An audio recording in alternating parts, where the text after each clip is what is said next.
السلام علیکم۔ اگر میں آپ سے پوچھوں کہ سیلف کانفیڈنس کیسے آتا ہے تو زیادہ تر لوگ کہیں گے اچھی پرسنالٹی سے، پیسے سے یا بڑی ڈگری سے، لیکن حقیقت یہ ہے کہ ایک مسلمان کا اعتماد ان چیزوں سے نہیں بلکہ اللہ تعالیٰ پر مضبوط بھروسے سے شروع ہوتا ہے۔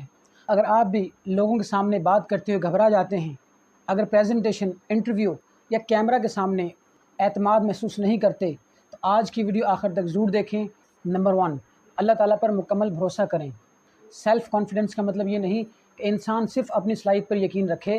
اصل اعتماد یہ ہے کہ انسان پوری محنت کرے، دعا کرے اور پھر نتیجہ اللہ تعالیٰ پر چھوڑ دے۔ السلام علیکم۔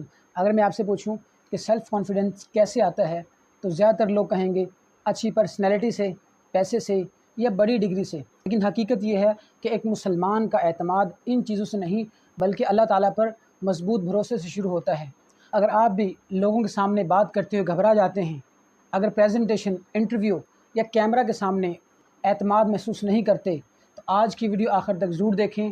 نمبر 1، اللہ تعالیٰ پر مکمل بھروسہ کریں۔ سیلف کانفیڈنس کا مطلب یہ نہیں کہ انسان صرف اپنی صلاحیت پر یقین رکھے۔